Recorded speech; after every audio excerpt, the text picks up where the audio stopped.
so far.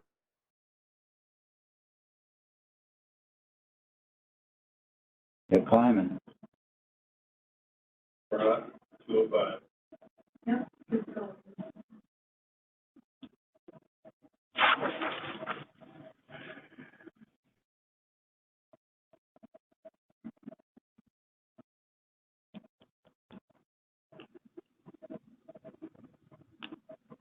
Rain started.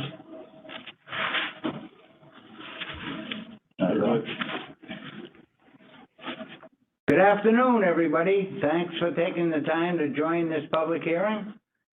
Welcome to all, and thank you for participating today. My name is Rainey Pelletier. I'm the Assistant Director of the Department of Environmental Services Water Division. I have been designated to serve as the presiding officer for this hearing by Commissioner Robert Scott on October 6, 2020.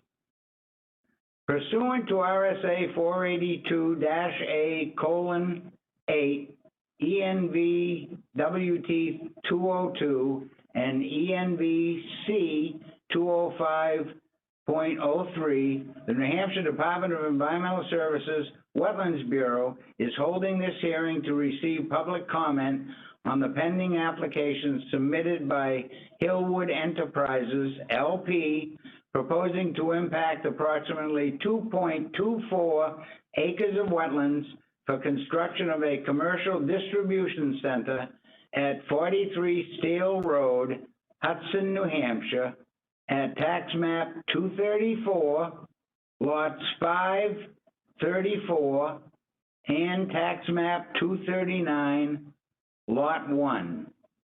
This is represented in a DES file number 2020-956.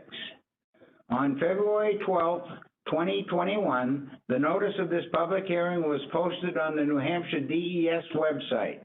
The notice was also sent via email to the applicant, abutters, and interested parties.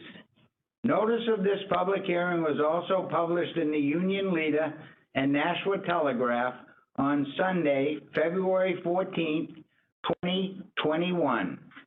The notice provided links to the revised plans and application materials, additional information related to the application, and public comments that have been received.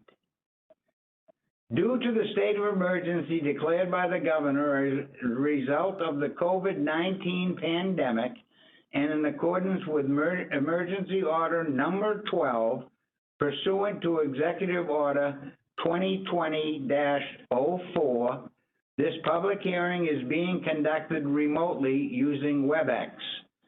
Please note that there is no physical location to observe and listen contemporaneously to this public hearing. The notice provided the information for the public to access the meeting by computer or by phone. If anyone has any problem accessing the meeting, please call Tom Taggart at 603-271-8156 or send him an email to the following address: Thomas, THOMAS TAGGART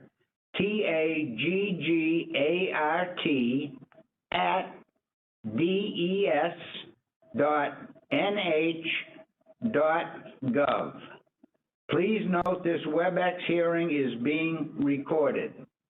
I will now return the mic over to staff member Tom Taggart, who will provide an overview of the logistics for the public to understand how to participate in this remote hearing. So Tom, you're on. Thanks, Rainey. So here's the agenda screen. We'll be bringing that up again later in the presentation, so you don't have to worry about copying it all right now. We just went through the introduction by Rainey Pelletier, the presiding officer. I'm going to walk you through some webinar logistics, hearing logistics. If you have any technical difficulties, as Rainey said, please email me at thomas.taggart@des.nh.gov. My direct phone is also 603-271-8156. And just a notice that the webinar is being recorded. sorry, the hearing is being recorded. There's two ways to access the audio in the WebEx platform. One, if you successfully joined on the web, you'll see at the bottom of your screen a circle with three vertical dots. If you click that, you'll have a pop-up menu shown here in this image. You're going to want to go up to the switch audio option. Now, when you do that, you'll have three options to choose from.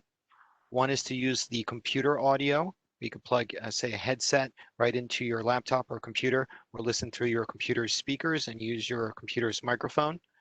The other is actually to put in your phone number and have WebEx call you directly on your personal cell phone or your home phone. And finally, you can call in directly at this number, which is 415-655-001. So if you can see this, but you can't hear me, I hope you're writing this number down. Also, please email me, call me. I hope you've seen those screens. The access or event code is 180-969-3267.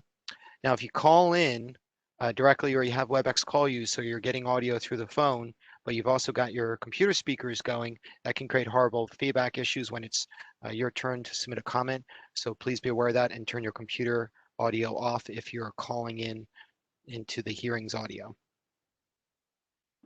All participants are muted upon entry. You'll be unmuted when you're identified and it's your turn to make comments. Submitting comments, just to let you know, there is no chat in this public hearing. That option has been turned off.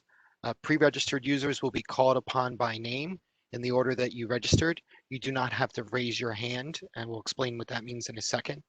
Non-registered users will need to indicate that they wish to submit a comment at the appropriate time by raising their hand within the WebEx interface. Now, please wait until after the registered speaker session has finished. The presiding officer will let you know to raise your hands when it's the appropriate time. And DES staff, myself and others included, Maria Jacques will be helping me in this respect. She's a wetlands business analyst. She'll be watching for raised hands and she'll be letting you know when she's selected you to be unmuted to submit your public comment. When you're done submitting your public comment, it would help us organize the public hearing if you remember to lower your hand when you're done. So once again, pre-registered or non-registered, you'll be identified and unmuted. When you're unmuted, please state your name and any affiliation. The presiding officer will let you know when you're nearing the end of your 5-minute comment period. So how do you raise your hands? Well, within the WebEx interface, you're looking for a bubble at the bottom that's called participants. If you're on the phone, you could simply hit *3 and that'll show us, it'll cause a symbol to pop up in our system, our view, that shows that you've raised your hand when you're calling in or getting your audio through the phone. If you're in the actual WebEx interface or platform, you're going to look for that participants bubble and click that so that a participants panel opens up. Now at the bottom of that panel, you're going to see a little symbol, looks like a raised hand, maybe even a campfire to some people. You're going to click on that and that will indicate the raising of your hand or the fact that you want to submit a comment to the public hearing in the WebEx interface. And when you're done submitting your comment, you can click that symbol again and your hand will be lowered. So this screen here is just to zoom in. You're going to click on that participants panel. It's going to pop open probably on the right-hand side. You're going to look for that highlighted symbol in the bottom right that is kind of an open hand. You're going to click that and then we'll see that you've raised your hand indicating you want to submit a public comment. If you run into any difficulty with this, once again, please send me an email at thomas.taggart, T-A-G-G-A-R-T @des.nh.gov, or shoot me a phone call at 603-271-8156. And now I'm going to turn it back over to Rainey. Thanks, Tom. Again, Rainey Pelletier, the presiding officer for this meeting. In order to ensure the orderly conduct of the public hearing, the notice requested that members of the public wishing to provide oral public comments pre-register no later than March 5th. We have 8 people that pre-registered to speak. When your name is called, we will unmute you so that you can provide your comments. Please limit your comments to a maximum of 5 minutes. Once you have been speaking for 5 minutes, I will ask you to please wrap up. When all of the pre-registered speakers have finished, I will ask if anyone else would like to speak. You will be recognized as previously outlined by Tom Taggett. Order of public comments and presentations will be outlined in the agenda specified below. I will read this agenda as it was up on the screen, but for those folks that don't have the opportunity to look at this on WebEx and are listening in, I will read the agenda for their benefit. Item 1, presentation on the proposed application by the applicant, Hillwood Enterprises, LP, for approximately 20 minutes. Oral public comments on the proposed application. Pre-registered public commenters will be called to give their comments first. Next, people who wish to comment should raise their hand in the WebEx application or press *3 if joining by phone, and we will call on you to speak and unmute your microphone. Prior to speaking, each participant shall state their name and affiliation for the record. Please note, all questions to be asked of the applicant will be made by me, the presiding officer. Commenters can raise questions they wish to be asked by the presiding officer. After I ask any questions during agenda item number 3, I will ask if any parties, including the applicant, would like to make additional comments. Now, agenda item number 3, for your benefit, is the questions that I will propose to the applicant. Item 4, additional comments, if needed. People who wish to comment should raise their hand in the WebEx application or press *3 if joining by phone, and we will call on you to speak and unmute your microphone. Prior to speaking, each participant shall state their name and affiliation for the record. Please note, all questions to be asked of the applicant will be made by me, the presiding officer. Commenters can raise questions they wish to be asked by the presiding officer.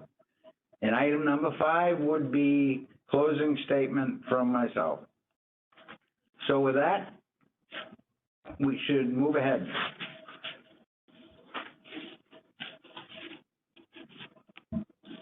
So for the record, the registered speakers for this meeting, I will go down the list of 8, and Marie Eve, as Tom stated, will unmute you so you can speak. Yeah. After the 20-minute presentation by the applicant, which will be up next.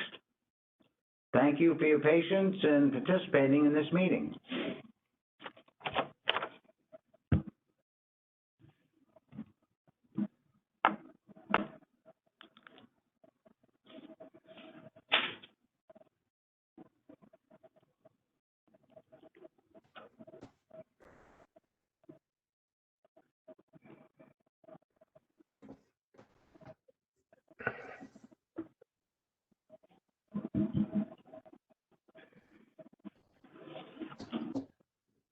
Thank you, Mr. Pelletier.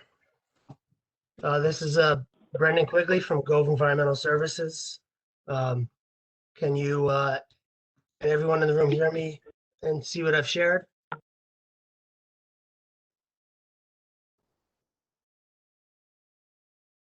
Yes, we can see it and hear you well.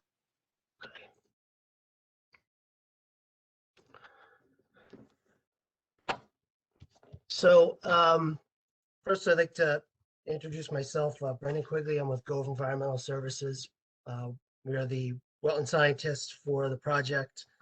On this meeting, also remotely, several other members of the team, Tim O'Neill and John Plant from Langen Engineering Environmental Services, Mr. Brian Kutz and Gary Frederick from Hillwood, the applicants.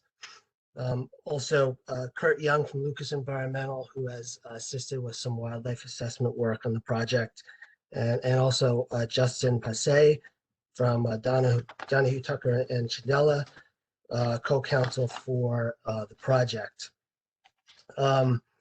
We're grateful for all at the department, all the attention you've given the project, and frankly, the patience it's in getting to this point.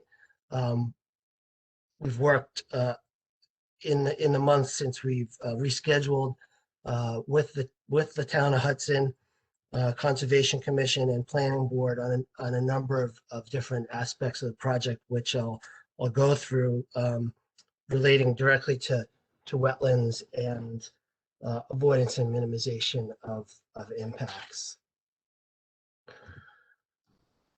So here we has a general view of the project. Hudson Logistics Center is a approximately 2.6 million square foot distribution fulfillment center located in Hudson, of course, just south of Sagamore Bridge Road,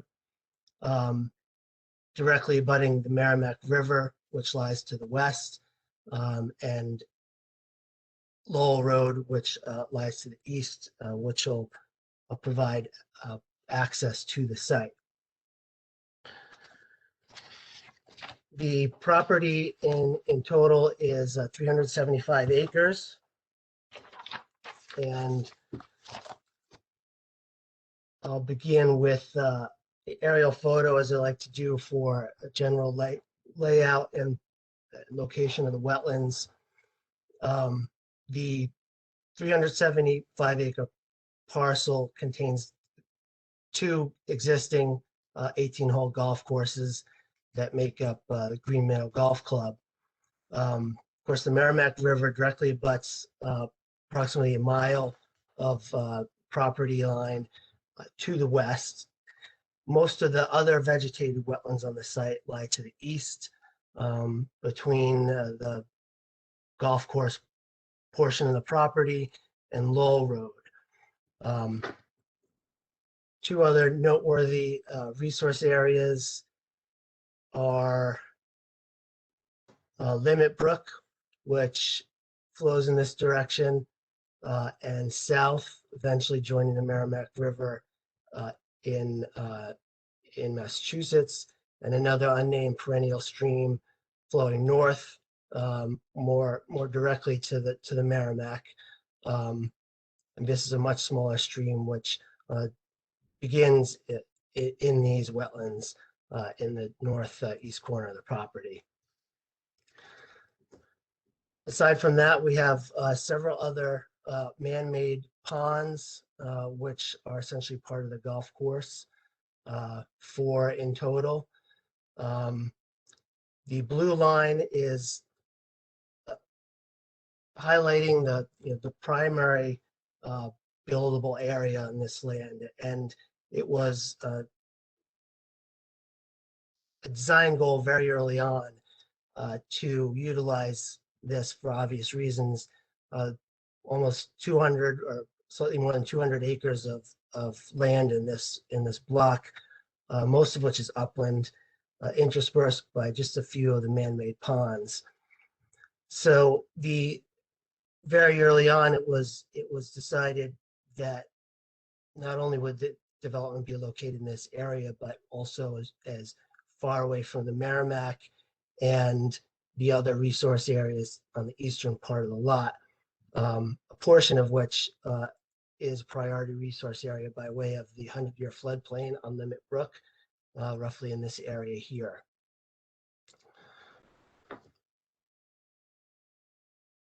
And here we have the wetland impact plan. Most recent is submitted most recently in January. Total impacts stand at 97,621 square feet, or 2.24 acres. This has actually been reduced by over 16,000 square feet, or 14.5% from the original proposal of over 114,000 square feet of wetlands. As you can see, the buildings are located in that central area, almost entirely out of the 250-foot protected shoreland, and with only very minor impacts, which are almost so small, difficult to see, to the vegetated wetlands in the east. Also importantly, enough room has been left on the southern portion of the site for a proper screening to the residential neighborhoods to the south. So the impacts fall into two general categories. There are the two ponds being impacted by the development portion of the site. And these are necessary for the construction of these two buildings, which have been designed in specific ways to meet the needs of the primary tenant for building A and B is Amazon. And with that comes a number of important design considerations to support their operation, which most would guess is highly refined and specific with respect to the handling of materials and shipping, movement of the materials in and out of these warehouses. No tenant has yet been identified for the third building. This has been designed as a highly versatile and in high demand, a related type of facility, which allows docking on both sides or dual load facility. It's even before the past year, this kind of facility was in high demand in the region, even more so after the past year and what the pandemic has done and revealed about the importance of e-commerce and the type of facilities that support that. The other impacts, roughly 56%, are related to access and are necessary clearly due to the location of resource areas across the entire eastern side of the property between Lowell Road and the development area. Steele Road, currently the only access to the site, is not suitable for access to this type of development, and for a number of reasons. One, it utilizes roads that are coincident with residential neighborhood right off of Lowell Road.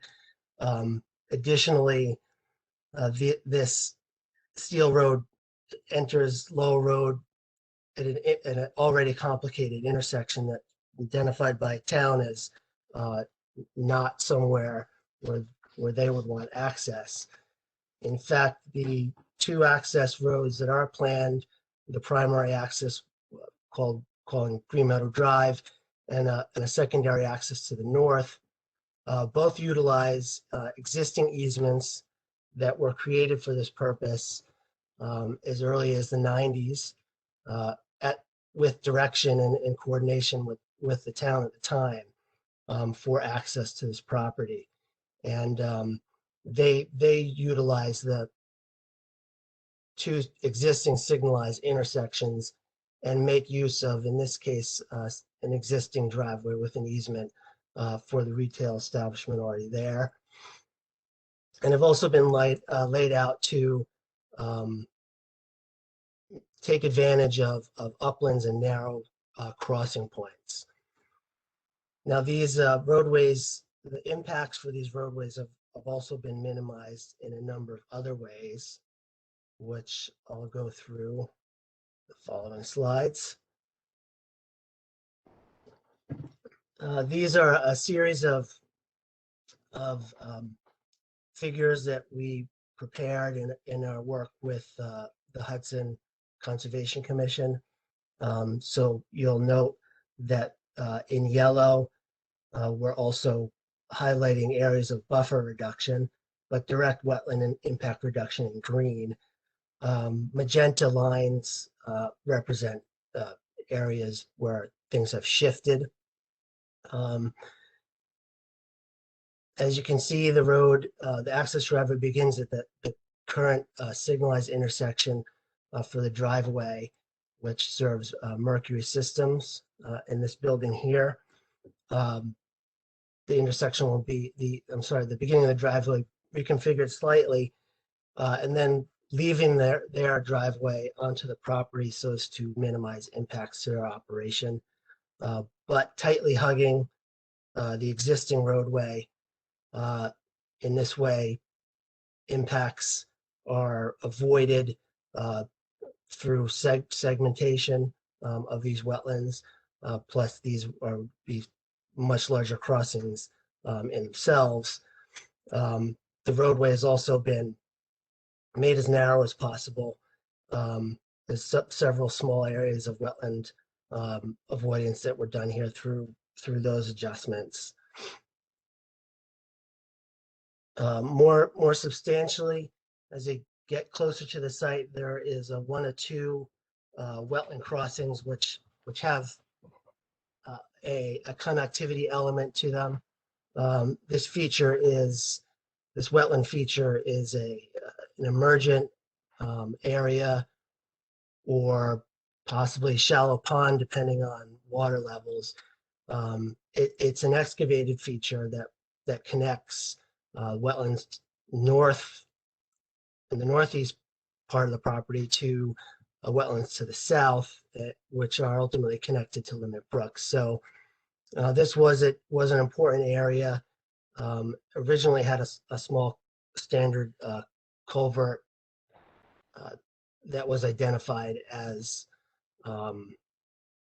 insufficient for wildlife connectivity. So that crossing has been upgraded to a large open bottom box culvert precast structure, 22 feet wide by 3 foot high.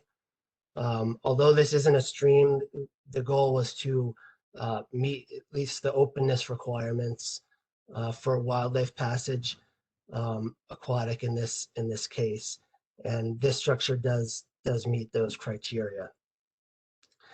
The large wing walls and narrowing of the crossing in this area is also allowed for some direct wetland impact avoidance, shown in green here. Directly west of that is another crossing. This one differs, though. In fact, now we're on the manicured portion of the golf course, and this is essentially just an area of wet lawn, which connects these two wetlands, but otherwise serves very little in terms of wildlife connectivity or other wetland function of value. This is the northern crossing, similarly upsized to a large open bottom precast structure. This area is in fact the stream. Is a tier 1 crossing per the rules. Did meet the minimum standards for such a crossing in the original submission, but in order to really maximize connectivity on the project, this was chosen for an upgrade to a larger structure as well. 12 feet wide by 5.5 feet high. This spans the channel completely, including 3.5 feet on each side. So this would meet all the stream crossing criteria in the rules for a much larger stream, as well as the other stream crossing guidance from the Corps for a much more significant stream.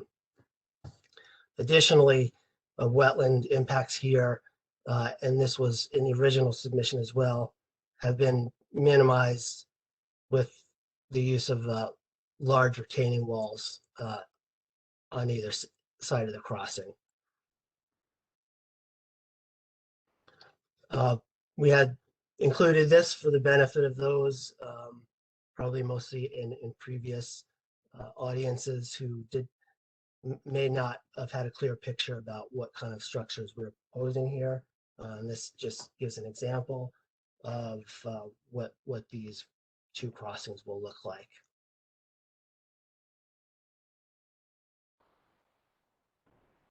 at the end of the main access road as it is on the site is a traffic circle or roundabout. Similar to the other figures, this shows a change from the initial proposal, as well as a change in wetland impacts.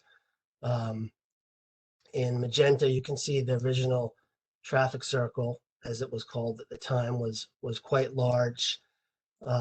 There was a change to the project in terms of it being originally proposed as a subdivision and gaining frontage from this circle, and from the road also being a public roadway that came with certain requirements that it be designed much larger, that it in fact would need to be to service the site if it were otherwise not a subdivision. It is now being proposed as in a condominium format, so that allowed a significant change in the size of this.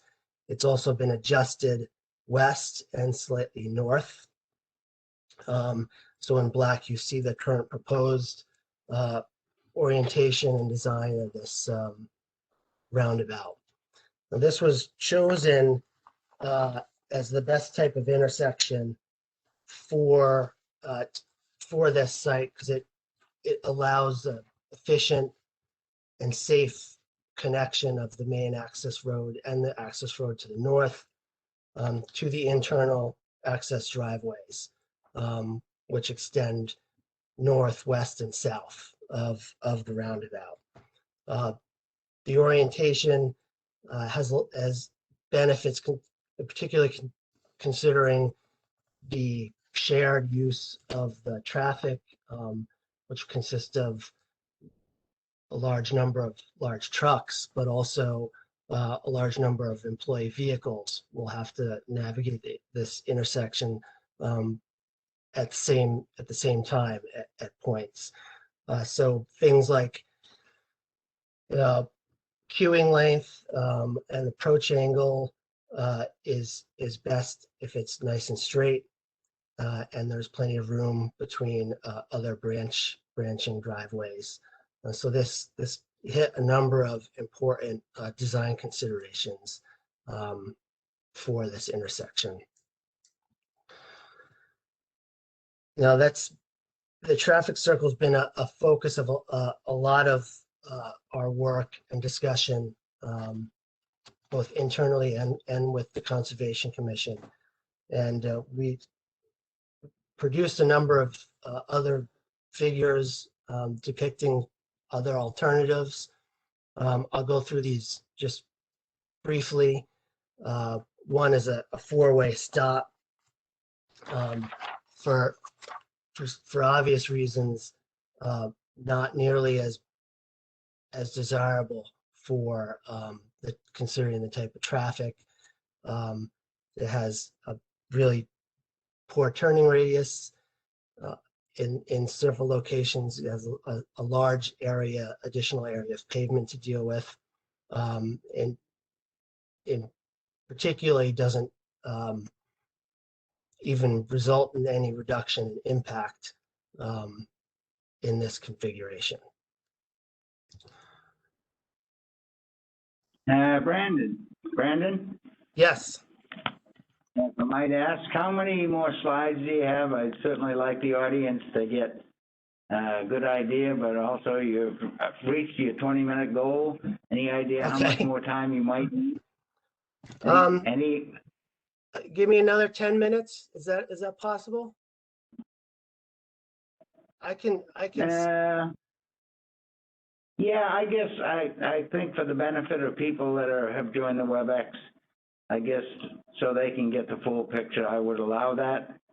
But I'd hope you'll be as brief as you can be. Okay. Thank you, Rennie. With that in mind, I believe I'll skip through these alternatives. The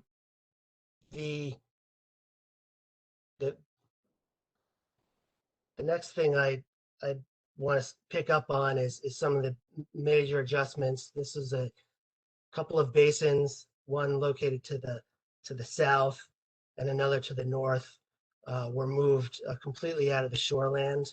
This was a comment from the River Advisory folks, and it paved the way to looking more closely at what could be done in the protected shoreland to really improve that area. It's was always supposed to be avoided, and there was provisions in the original application for some restoration, but that's been greatly enhanced.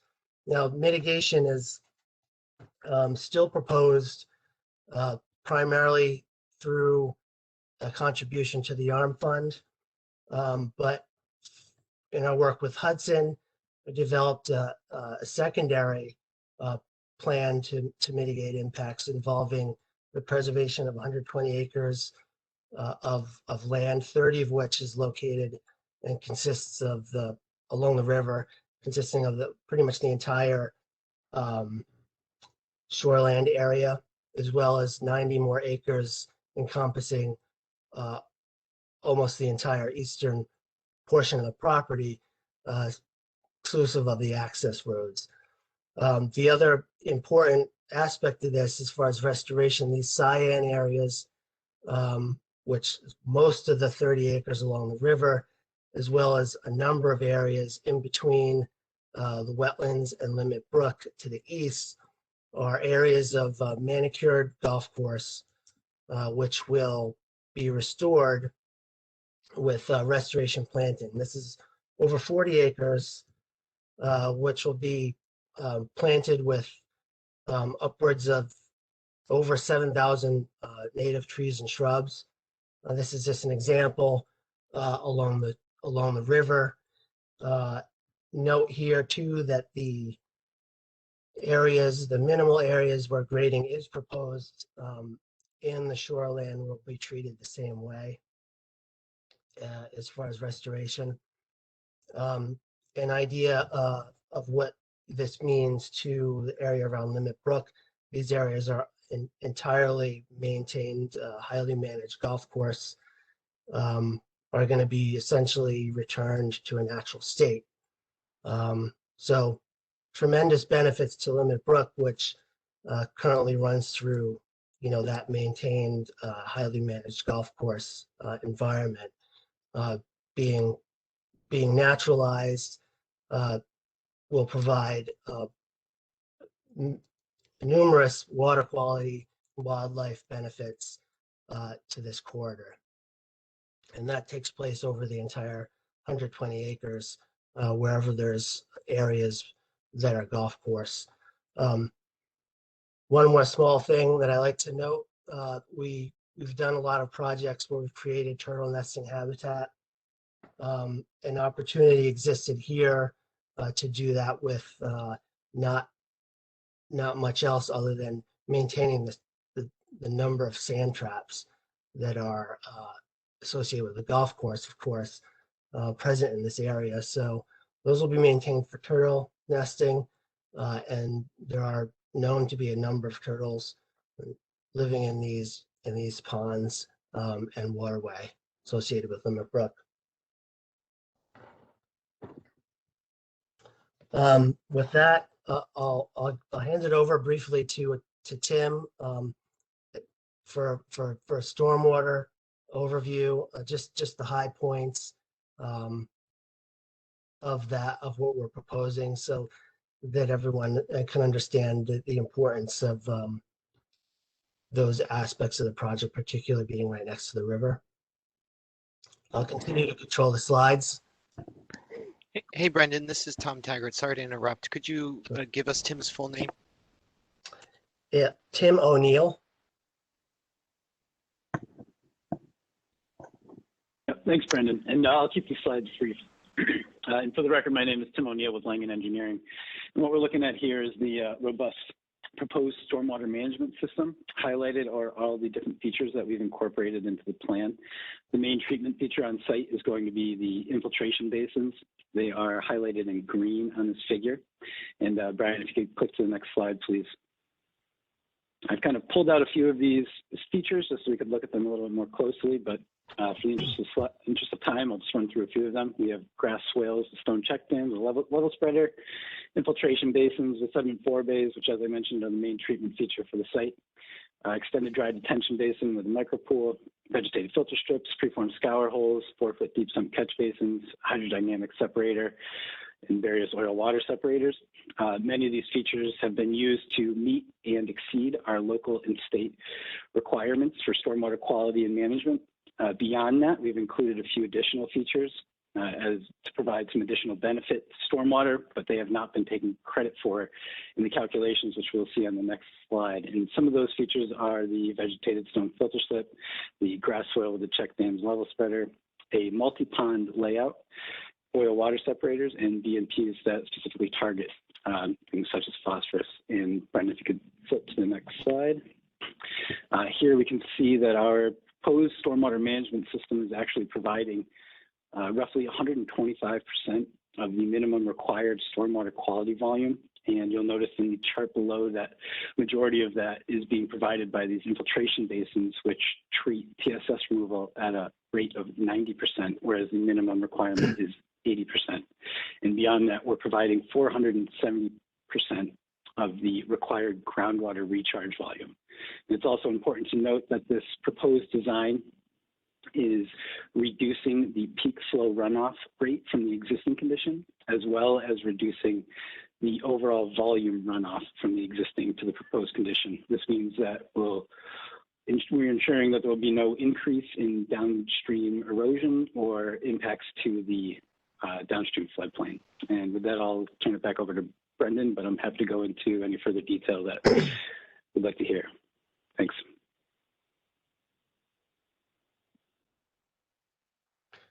So I think with that, we'll conclude our presentation. Of course, be available for questions from the presiding officer or the public as he sees fit. I'll stop sharing now.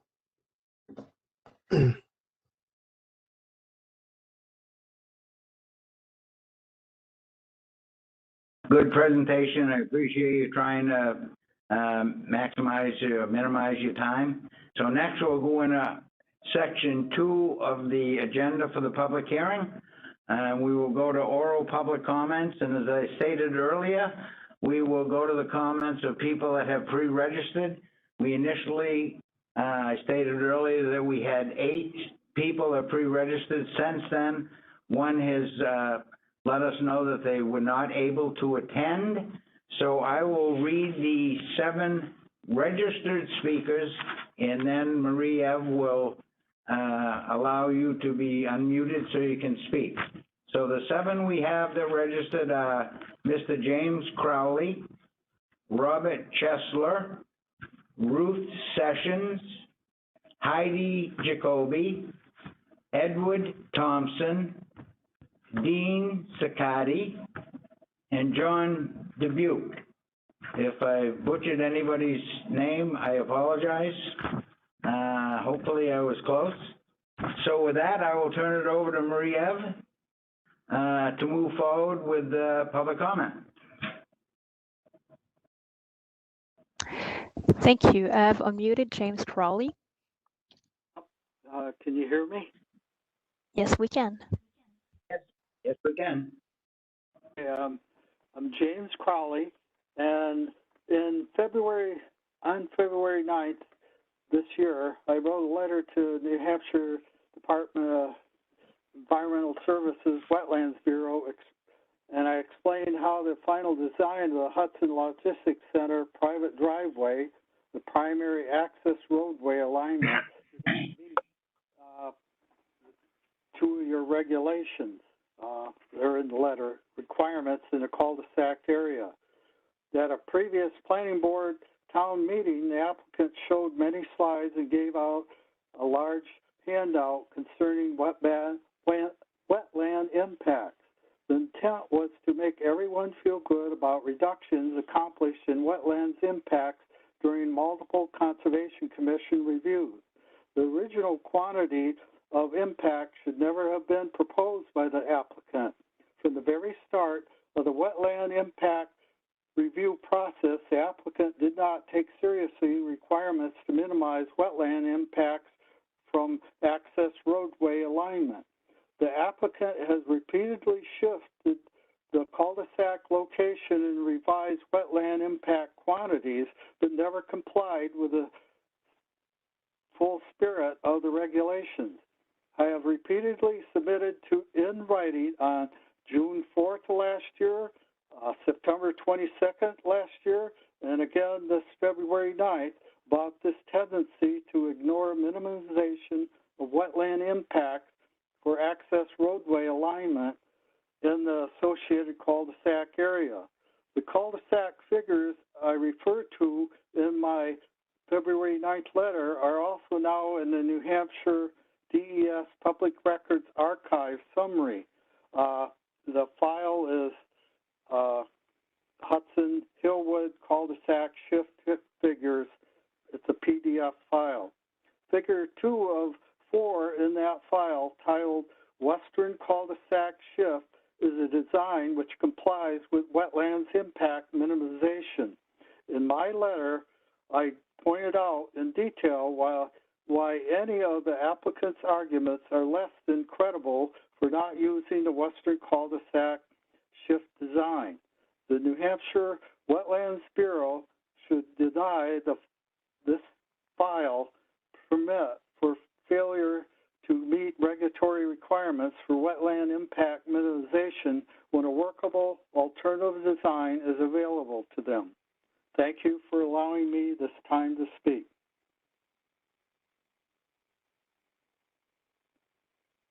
Thank you, Mr. Crowley, for being short and succinct. We appreciate that. Thank you. Okay. And for the record, could you please state your name and affiliation?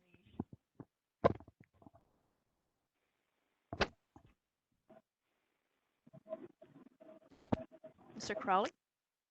Hello? For the record, could you please state your name and affiliation? Oh, okay, sorry. I'm James Crowley, and I live in Hudson on the south side of the proposed project. Perfect, thank you.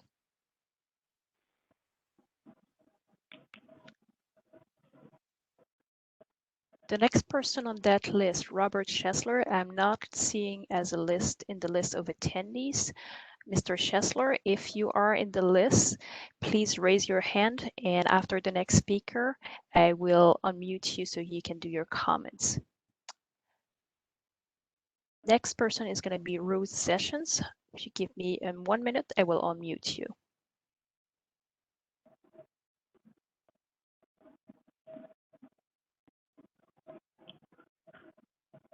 Hello? Ruth? Yes, you're unmuted. Please state your name and affiliation for the record. Sure. My name is Ruth Sessions, and I live at 68 Schaefer Circle in Hudson. I'd just like to read a brief comment that I've written up here. I'd like to comment on the fact mentioned earlier that Limit Brook travels south into Massachusetts and flows into the Merrimack River. And it's a river that's very important to the ecology, not only of New Hampshire, but also the greater region. And I've been spending some time with a report produced by the EPA, which includes research done in New Hampshire that discusses the importance of wetlands and small streams to the health of downstream rivers and waters. The report is titled Connectivity of Streams and Wetlands to Downstream Waters, a Review and Synthesis of the Scientific Evidence. This report addresses how the wetlands, like those of the Green Meadow Golf Course, are a source of nutrients and organic matter that affect streams like Limit Brook and then in turn affect downstream rivers like the Merrimack River. In addition to sending a link to this report to New Hampshire DES for their perusal, I'd like to send a link to some blogs that have been done on the subject that people might want to spend some time with when making this decision. due to the increasing incidence of drought in the region, it's become more important than ever that we preserve and protect the wetlands that we do have. And I'd like to see some attention taken to this concern because of the ripple effects that the damage to the wetlands could have on our ecology in the region. And that's my statement. And if you could just give me the email address where I could send the links, I'd like to just send an email to the group, the DES group. Thank you. Hello? Yes, thank you for that. We will be providing this email address. Thank you.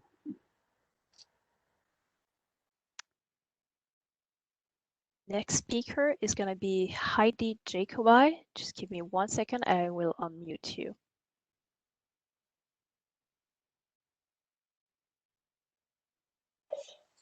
You are unmuted. Please state your name and affiliation. My name is Heidi Jacobi, and I live at 94 Gowing Road in Hudson, New Hampshire. I just want to agree with both Ruth and Jim on their concern for the wetlands and the details of this plan and the need for the wetlands to be protected. Also, I really appreciate the details that this commission will look at these plans, and just want to raise that in each area where they're saying that they are doing plantings and returning the land to a natural state, there is a great concern around invasives, and over the years, who is going to maintain or watch those areas that are, quote, being returned to a natural environment to ensure that they are progressing in the ways intended if this is approved. So I just want to raise that question to ensure that if approved, how it's approved, that there's some intentionality going forward over the years in ensuring that these wetlands and the environment in the area are looked after. Thank you.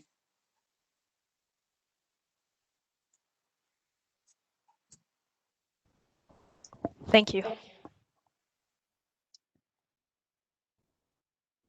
Next on the list is Edward Thompson. Mr. Thompson, you are unmuted. Please state your name and affiliation for the record. Can you hear me?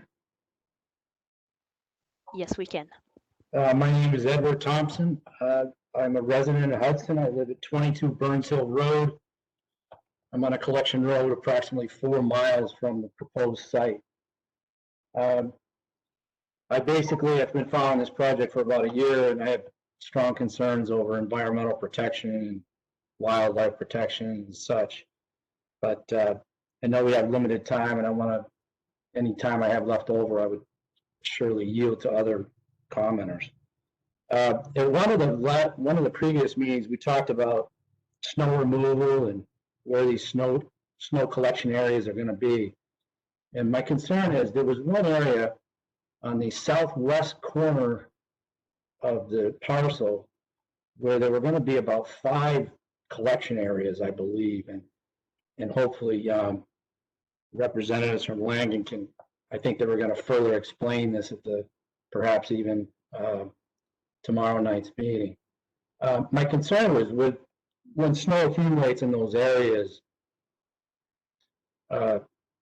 with the effect of melting and such, and its proximity to the river. As you know, the Merrimack River has undergone extensive cleaning over the last 10, 15 years, and I think most people have a primary concern of the river, not, in addition to the wetlands. But that was one of the questions I had. One of the other questions is, I know there's been, obviously, Hillwood's done an extensive amount of work on this rotary and trying to relocate it into a less, I guess, less effect on the wetlands itself. And I know when Bill Cass was at one of the meetings with the DOT, they talked about the rotary, they talked about the access to the highway and all that. But I'm still kind of curious, and maybe this isn't the venue for this, but you wouldn't have had to touch half of these wetlands if you would have come right off the highway. And I understand it's going into a private area, but given the nature of the size of this project, I can't think for a second why it wouldn't be at least examined. It just seems like it would answer a lot of questions. Finally, for me, the big elephant in the room for me remains the 522,000 square foot building C, which the proposed tenant has not been identified. I think it's very important to know what impact that building and know who that tenant would be as far as environmental impact. And obviously, if it changed the traffic, it would change the impact of some of these wetlands.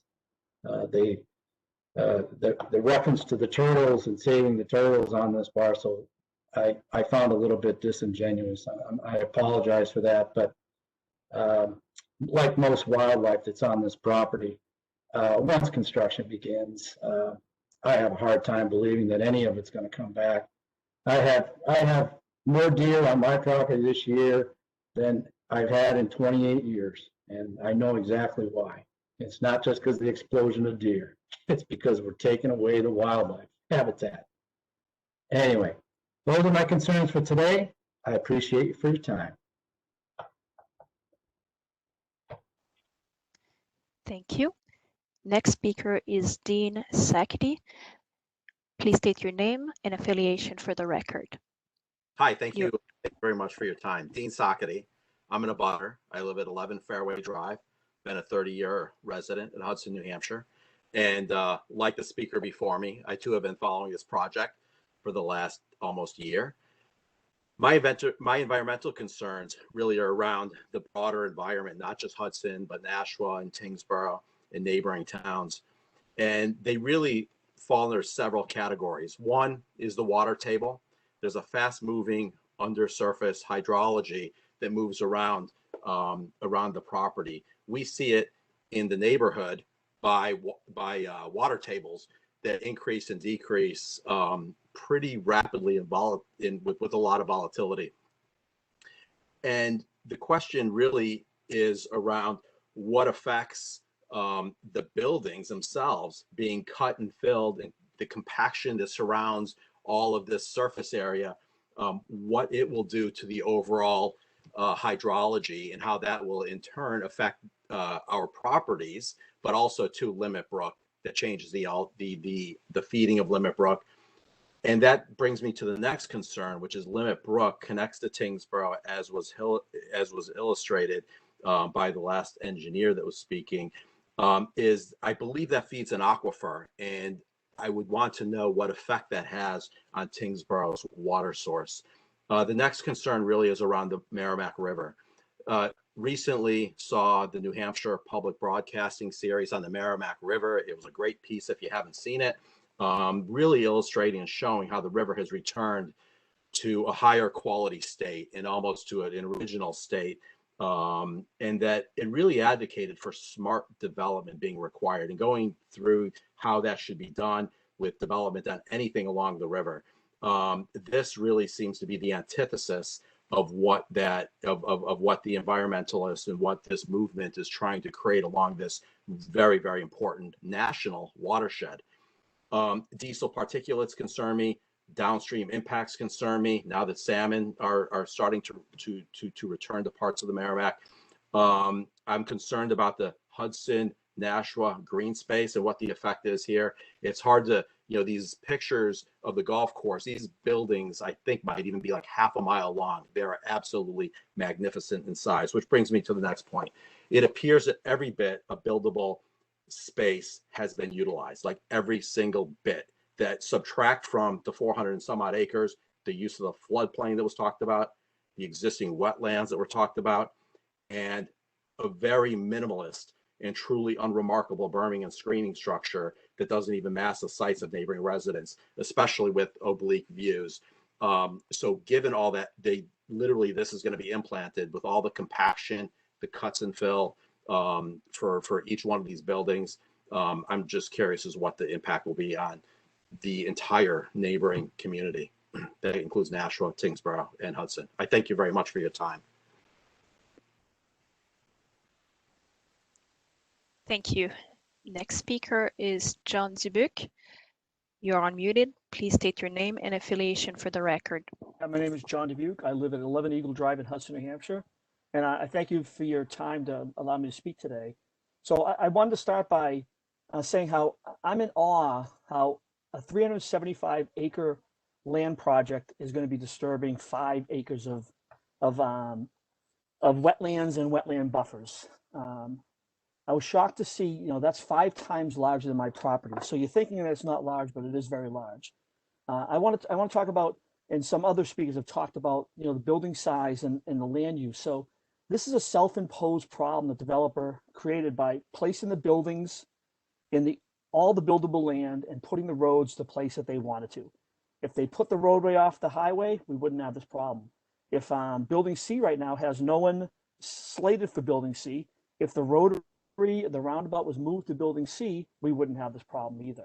I'm not an engineer, but I'm sure that a better design layout, if they were not trying to maximize the uphill land, as they showed you earlier in the blue rectangle, we could have had, very, very minimal or no impact to wetlands. They don't have to place the 3 enormous buildings in an area that abuts a residential neighborhood, disturbing over 5 acres of wetlands. And again, I said, building C has no tenant. Not sure why that building can't be right-sized to have no impact on the wetlands where they're trying to put a roundabout. I want to talk a little bit about the wildlife. There was a Hillwood presentation to the town a few weeks ago, and their wildlife engineer, and I was really taken aback when I heard him say that he showed the 2020 New Hampshire wildlife habitat land cover, and he said that the golf course is developed or barren. And then the next statement was sort of a stark statement of functional value. But the maps that he showed were clearly marked that they were wildlife habitat land cover, and it wasn't a wildlife habitat. So they're not the same. He left out the words land cover in his slide. He presented the information inferring the golf course has stark wildlife value and the project will have little impact on any wildlife. And I did do some research on my own. I looked up some New Hampshire golf courses, and the Atkinson Country Club, Passaconaway, Indian Mound Golf Club, the Wyndham Golf Club. If you look on those wildlife maps, they would all say developed or barren. Don't use the word barren, use the word developed, because they're developed land right now. Even Griffin Park in Wyndham, New Hampshire shows up as developed or barren. So I think it was a misrepresentation of the value of this land. And I found very reputable sources talking about the value of golf courses and wildlife that utilize the golf courses. This presentation, they spoke about the pandemic and the need for e-commerce. And the developer stated on numerous occasions, development's not a last mile facility. So none of these facilities were delivering to my house. So it's not critical during the pandemic. I don't believe that they've done everything they can to mitigate or eliminate the impacts to wildlife. Their mitigations due to the desire to build the largest buildings possible in the upland of the golf course, as you were shown by the blue triangle, the rectangle earlier. When I listened to the presentation, they spoke about the desire to build and use the upland area for the buildings, and never mentioned putting the roundabouts in this upland area. And that would really mitigate any wetlands impact. Because of their impact, to use as much of the upland area, they'll be disturbing over 5 acres of wetlands and wetland buffers. This is unacceptable to me, the community, and should also be to you. I want to add again their presentation to the town of the stark value of golf courses for the wildlife. And this view of the golf course has been shown throughout all of their presentation. And I perceive it as a disregard for the value of golf courses. After this presentation, I actually reached out to a conservation officer from New Hampshire Fish and Game. We had a great chat about the value of golf courses. And we ended the conversation with him letting me know that the golf course will return to an incredible wildlife refuge if it's left alone. I know placing 2.5 million square feet of industrial buildings, a roundabout in a wetlands area, and disruption of over 5 acres of wetlands will no doubt upset any wildlife that could ever live and prosper there. I really hope that you take my comments to heart and you help make the right decision for this project. And I thank you for your time. Thank you. These were all of our pre-registered speakers. I am not seeing Robert Chesler in the list.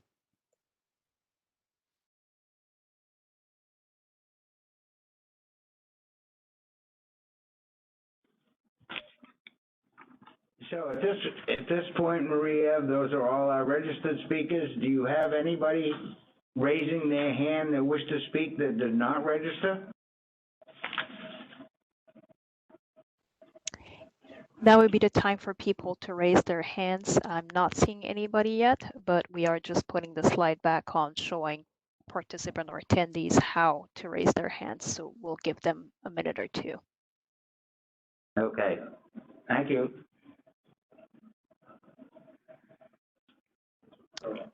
And if you are calling in to raise your hand, please press *3.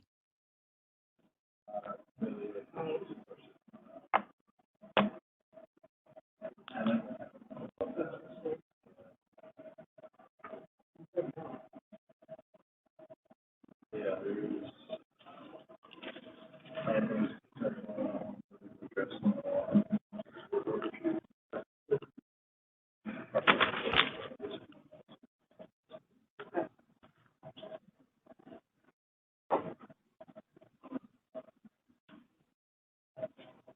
Maybe I gleaned these questions from the testimony. I am still not seeing anyone raising their hands.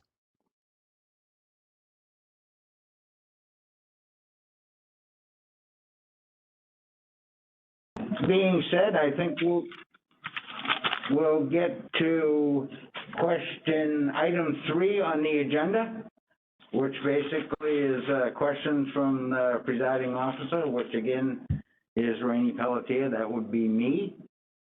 So the questions that I gleaned from the testimony that we had of the registered users, Brandon, if you're available, or Tom, if Brandon can be available, I will present these questions to him so that he might respond. Again, these are questions that I gleaned on the 7 people that gave public comment. I have unmuted Brendan quickly so he can respond. Okay, Brandon, you there? I am. Thank you. Okay.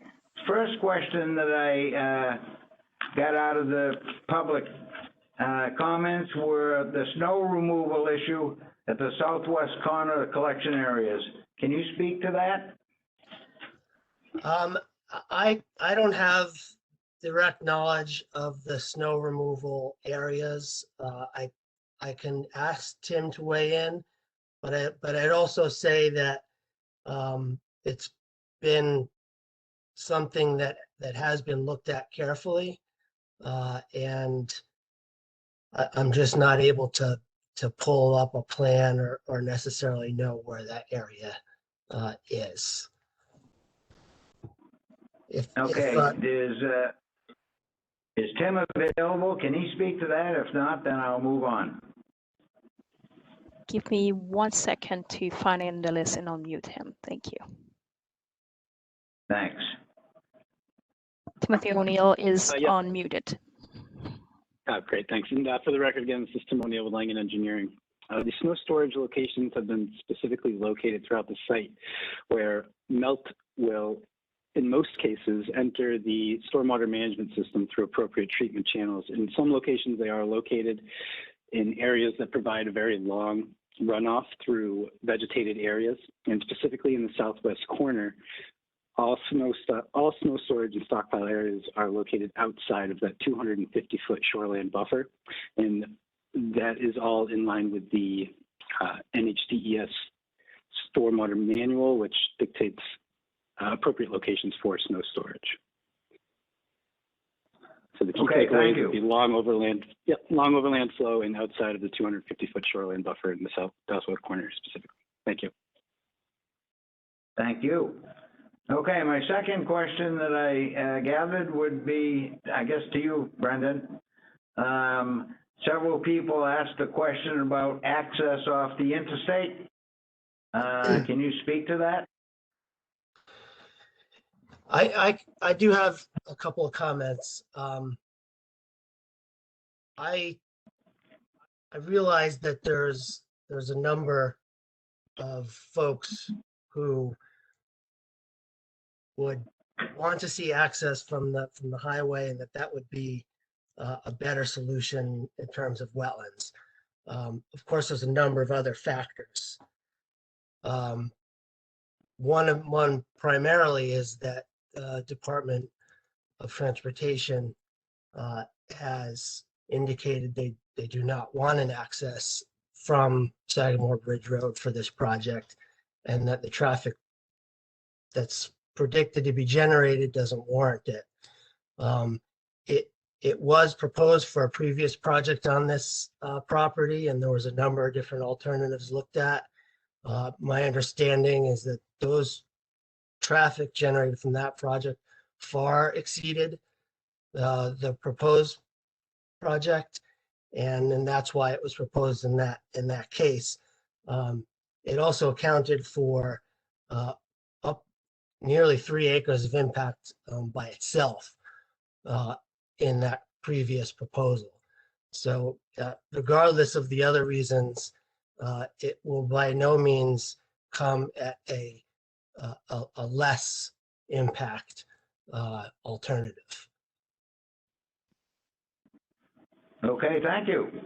Third question that I will ask, and this perhaps may be better asked of Tim, and I'll let you two decide, but the issue was raised about because of the coverage presented by the buildings, that there was concern about the hydrology of the site and the impacts of the water hydrology to the existing surrounding neighborhoods in the towns of Hudson, Nashua, and Kingsborough.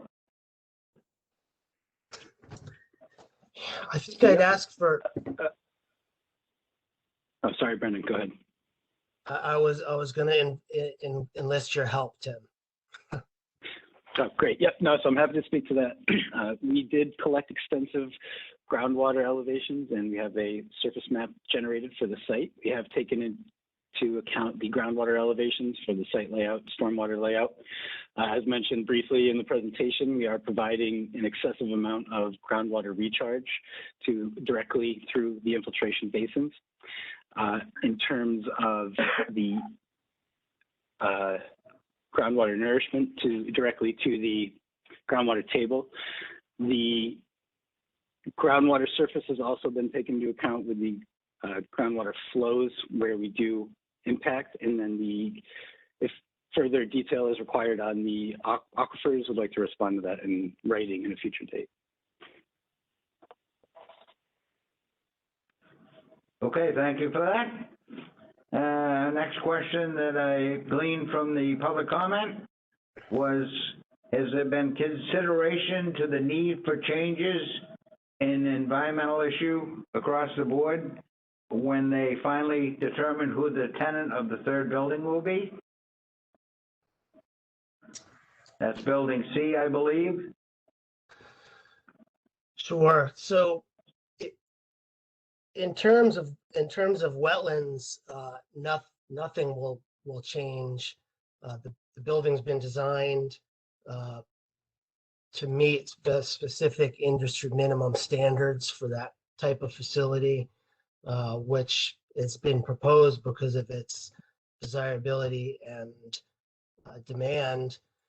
So the impacts which the department has review are accounted for. That would be stormwater, impacts to wetlands, and those directly related to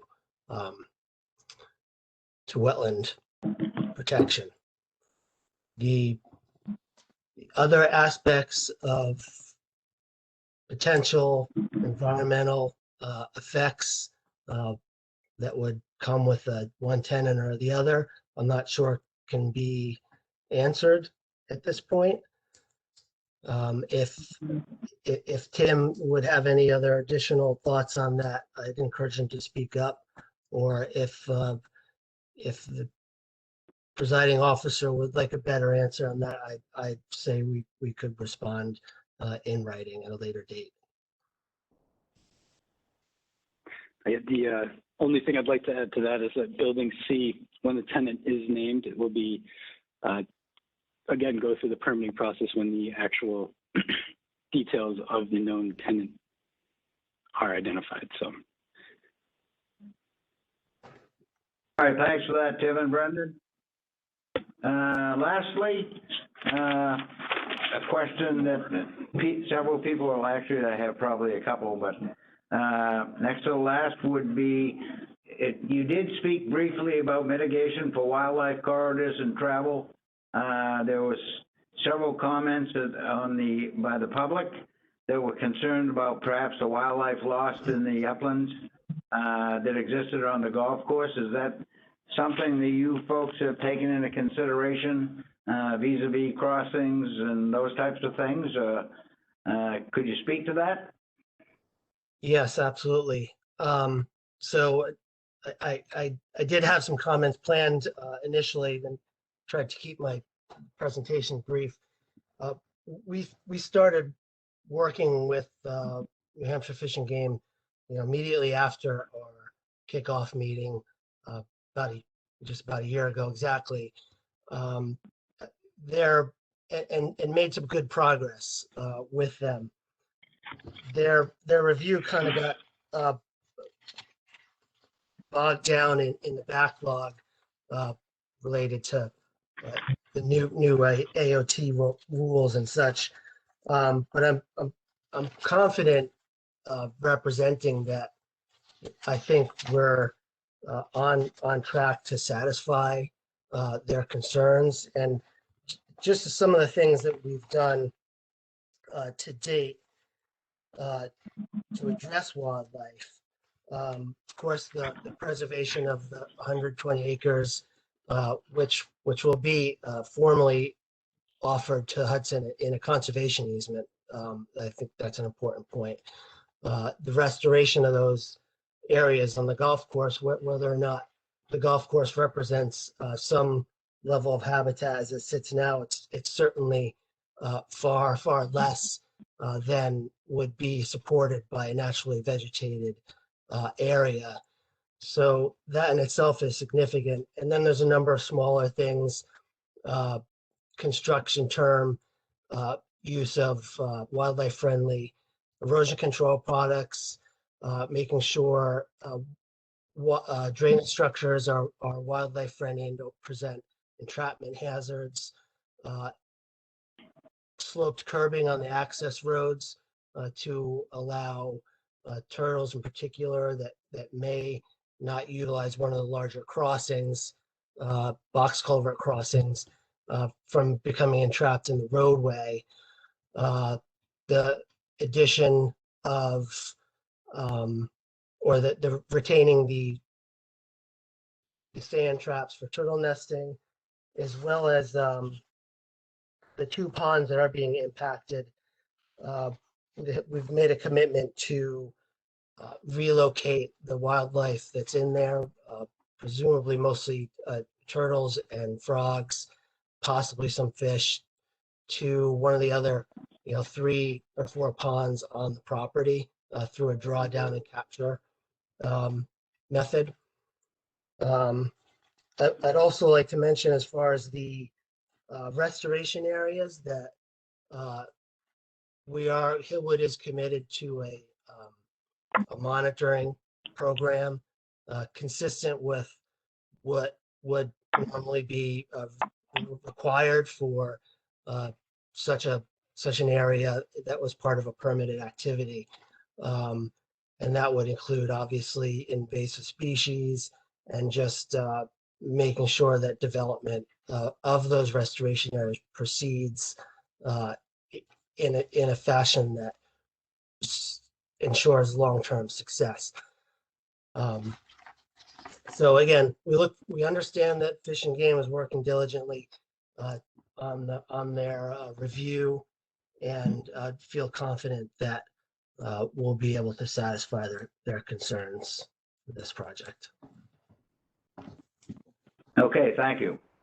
The last question that I gleaned out of the public comment was some concern about invasives in the plantings that were going to take place along the river corridor? And was there any plan, long-term plan, or plan at all for the monitoring to ensure that in fact what's planted stays native?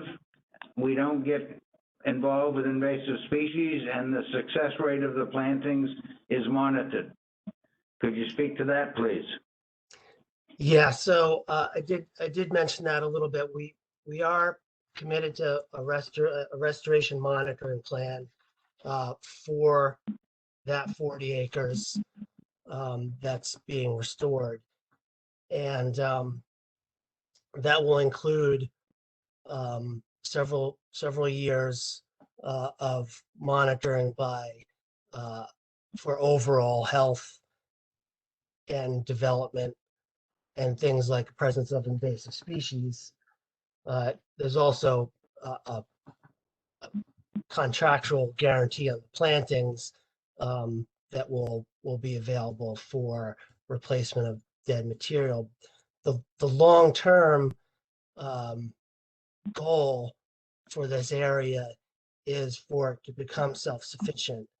And so those issues of individual plants not surviving is no different than it would be in any natural setting. Invasive species for the monitoring period will be identified and addressed through whatever means are appropriate and acceptable. Long term, that this would likely be part of the land steward's responsibilities in holding the conservation easement. Okay, thank you for that. That being said, we do have a little time if anyone has an additional comment.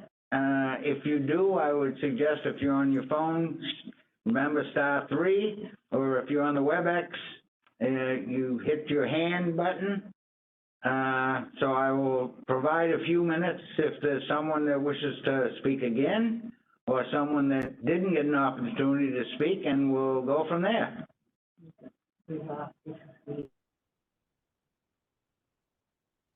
We do currently have a few people actually with their hands raised. First one is William Collins. I will unmute you. Please state your name and affiliation. You are unmuted. Hi, thank you. My name is Bill Collins, and I reside in Hudson, New Hampshire. This is for the Department of Environmental Services. Has anybody from your office been out to actually site walk the property and get a better understanding of the wetland and wetland impacts that are being proposed? Thank you.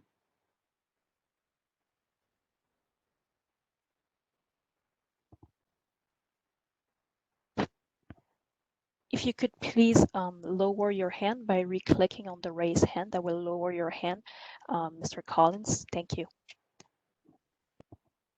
Should I keep going down the list? Yes, thank you.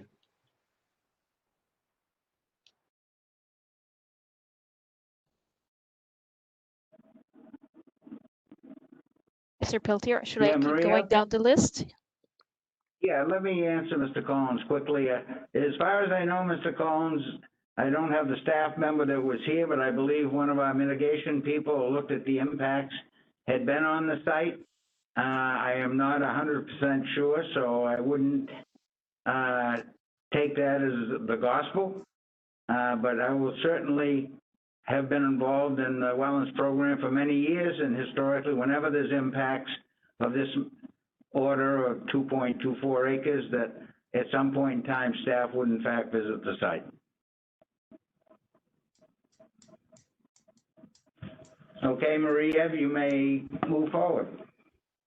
Perfect. The next speaker is John Dubuque. You are unmuted. Please state your name and affiliation for the record. John Dubuque. I live at 11 Eagle Drive. I'm a Hudson resident. I want to speak about the turtle relocation.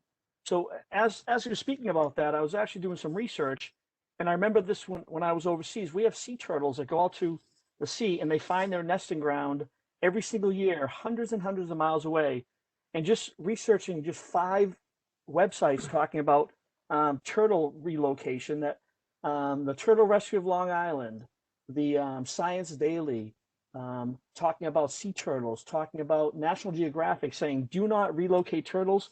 They will find their way back to their original home and they could die. So I hope that you all do research on, it makes it sound very simple that we just pick up a turtle and we move it, and then we put a parking lot where the turtle used to live. And what happens when the turtle tries to get back there?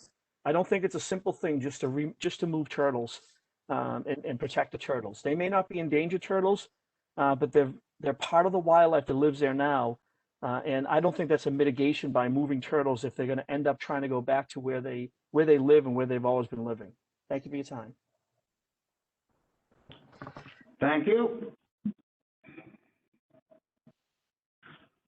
Okay, Maria, any other hands? Any other people who wish to speak? We do have Mr. Crowley that would like to go again. I'm going to unmute him. Please state your name and affiliation for the record again. Unmuted. You are unmuted, but you are very faint. Can you hear me now? Yes, that is better. Thank you. Okay. I guess I have like 4 questions listening to the earlier comments. Is why can't the building footprint be reduced to get the access cul-de-sac area out of wetlands? Town of Hudson considers a wetland with no consideration for ratings on value. It appears the area in question is also a historical wetland fill area prior to wetland regulations coming into effect. That'd be my first question. The second one is we were told that a groundwater elevation map exists. When is this going to be made public? And there's also a bedrock mapping that exists. Public has not seen either one of these. How can we even discern what they're saying about aquifers and that? There's no impact if we don't have the information to look at. Also, when you go to their stormwater management calculations, they have a constant flow rate for groundwater. Evidently, there's no engineering details to back this up. What is the real impact on the aquifer? They also have a depression area at the start of their swale on the south side of the berm. This reduces the flow, actual quantity of flow into that swale. How do they know this actually reduces the stormwater volume? So therefore, if they designed it correctly and they didn't have this depression area, would the level spreader at the bottom of the swale still function properly? That's a little more than a wetlands consideration, but these are some of mine. Thank you for the time to ask additional questions.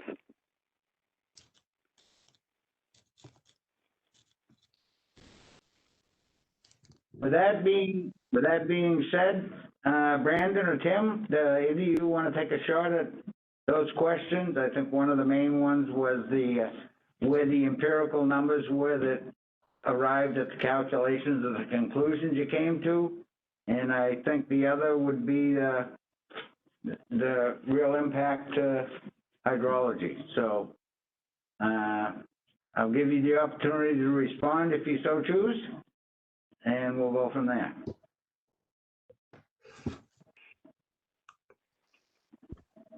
You are both unmuted. So I would think Tim maybe have the answer to some of those details for stormwater, groundwater. A lot of that information is currently being reviewed by the Alteration of Terrain program. Sorry, Brendan. Yeah, so I was just getting myself off mute on my end. In response to the groundwater and rock elevations, we have provided our boring location data in our recently performed geotechnical investigation reports that are on file with the town. And so that is publicly available information at this point. And I'm sorry, I didn't quite hear the question about the swale. If someone could reiterate that, would be great. I can address it.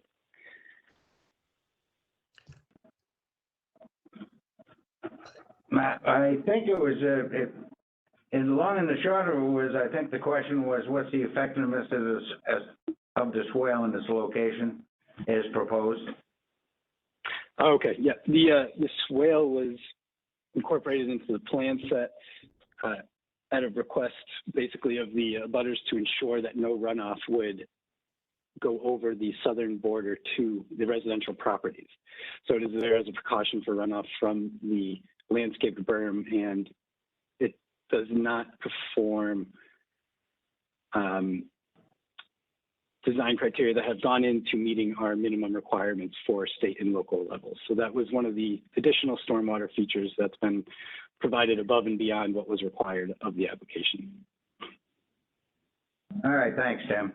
All right, with that being said, if we don't have any other person that have not had an opportunity to speak, I will move forward into my closing statements for the hearing. I do see that somebody who has previously commented has their hands raised, but that person also chatted to me that there are a few more folks who would like to ask a question. Based on that, I will be unmuting that person. Okay. Hi, this is on. You are unmuted. This is John Dubuque again, and I wanted to, mention again, Building C. I've been sitting through these meetings at the town since the project was presented, and there has never been a tenant named for this building. And we keep hearing industry standard, industry standard, industry standard.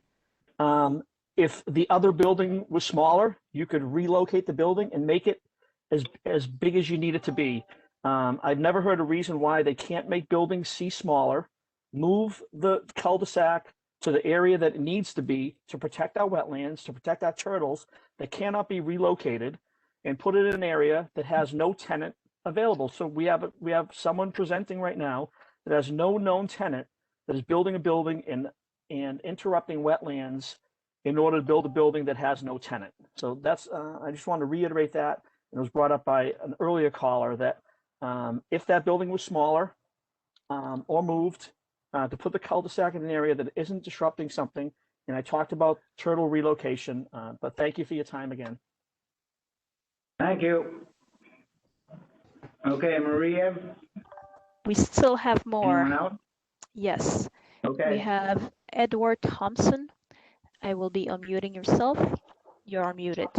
And please, just before, anybody who has spoken and raised their hand, please lower your hand so that I know you do not want to go again, and it's easier for me to keep track of the people who still want to comment. Now, Edward Thompson, it's up to you. Thank you so much. I just had one follow-up question. I was just curious why, Mr. Collins, why you did not announce yourself as a member of the Hudson Planning Board. I think that's pretty important to our discussion. Thank you.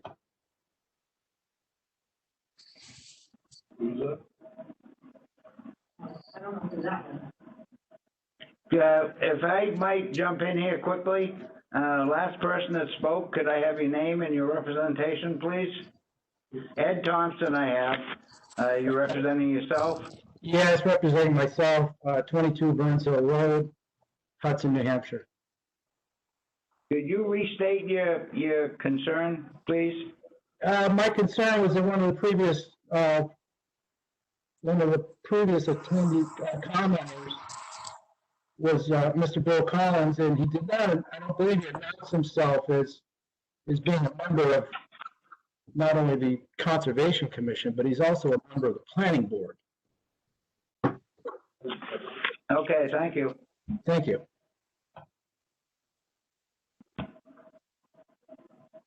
Maria? We have Jean Porter. You are unmuted. Please state your name and affiliation. Yeah, can you hear me? Yes, we can. Okay, I'm Gene Porter. I'm the chairman of the Lower Merrimack River Local Advisory Committee. We have submitted written comments on this project on a number of occasions. I have two comments I wanted to make today. One was, I'm sure that everyone recognizes that our primary concern is protecting the Merrimack River from undue pollution.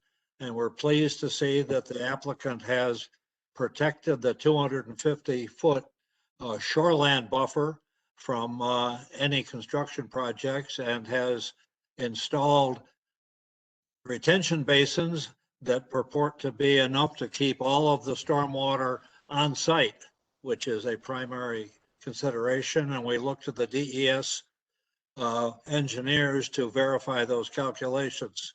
My second comment is a response to a comment earlier today about the movie, really excellent movie about the potential pollution on the Merrimack. Did not give enough credit to DES, did not give any credit to the DES very effective procedures for preventing pollution of the river that have led to very large increases in the quality of the Merrimack River over the last 10 years. DES deserves credit and got no credit for that in the movie. Thank you very much. That's all I have. Thank you.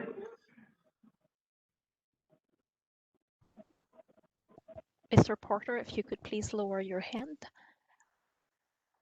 And next we have William Collins. You're unmuted. Thank you.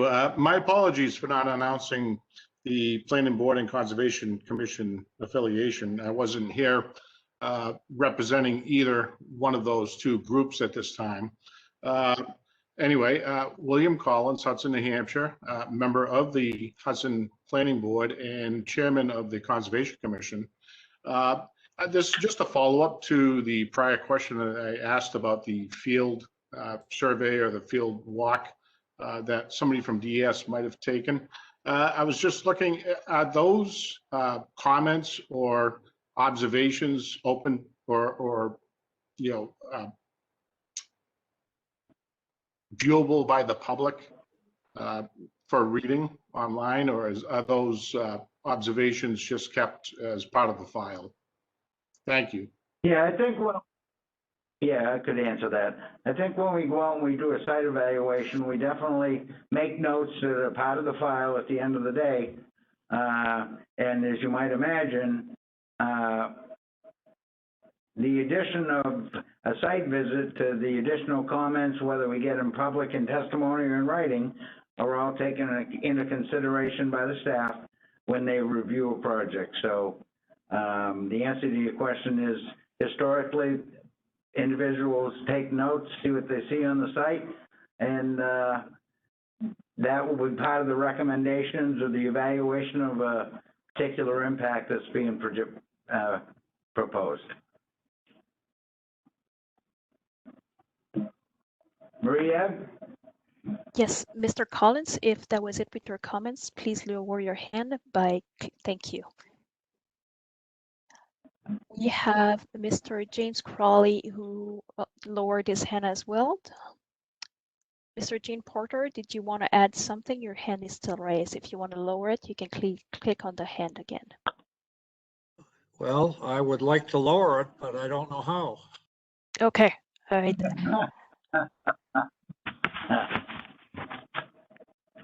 That will be it. We do not have anybody else with their hands raised at the moment.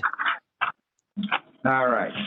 Well, that being said, I just want to say I appreciate everybody participating in this meeting. I want to thank the presenters for presenting the proposed plans, and I also want to thank very sincerely the people that took the time to log in or get on their phone and make their comments. We are always welcome comments from the public, and we sincerely take all comments into consideration as we move down the chain of the review process. So at this point, I am going to turn the meeting back over to myself, which I've done, And I'd like to say we encourage the public to submit comments on the pending application via email to the following address. And that would be Wetlands Application Public Comments at des.nh.gov or by first-class mail to New Hampshire DES, Post Office Box 95, 29 Hazen Drive, Concord, New Hampshire, 03302. All comments received by the close of business, that would be 4 p.m. on March 23rd, 2021, will be considered in making the final decision. I would also like to note at this time that if you look at the public hearing notice, if you have that available, that the information that I just read to you is also available in that public notice. So, seeing no one else who wishes to comment, this oral public hearing is hereby closed. As stated above, the record will remain open to receive written comments until March 23rd, 2021 at 4 p.m., the close of business. Again, I want to sincerely thank you all for participating. We always welcome public input and comment. It's all part of the process when we're reviewing any type of project within the state of New Hampshire. So again, sincerely, I thank you for all participating. Stay safe and have a great rest of the day.